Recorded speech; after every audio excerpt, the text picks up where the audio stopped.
There was so much nerve damage from my knees down to my feet. When I told my feet to go left, I'll go right. If I take 2 steps, I fall over. For a guy who used to run around the paddocks all around the world playing rugby, that is tough. That is really tough.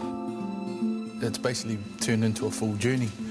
I went to school, started playing rugby, and basically these pyramids here set in terms of journeying up and down. And when I got to the All Blacks, there was always journeys to knock me down.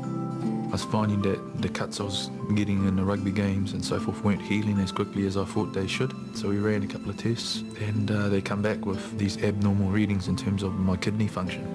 It actually took me to this place, the hospital, which is basically symbolised in the blue with the red cross in the middle, and actually making it all grey and all sort of blurry all the way up to here just sort of tells the feeling that all sort of came with it. When I sat down in a room with one of the top nerve specialists, and he turned and said to me, retire now, give New Zealand public a chance to thank you for what you've done, but you facing life in a wheelchair and not being able to walk.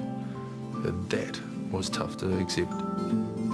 It's a huge transplant. There's still a drug regime that you have to go through.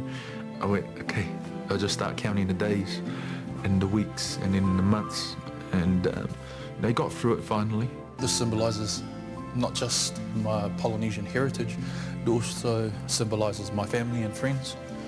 By having that strength, the path became clearer.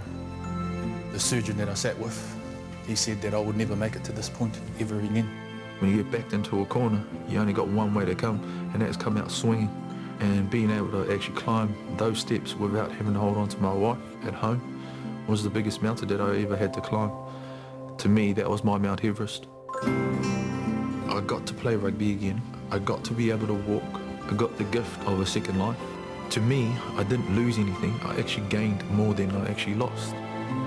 Into the bigger picture, it becomes basically what I call the circle of life. And what has made me is on this wall.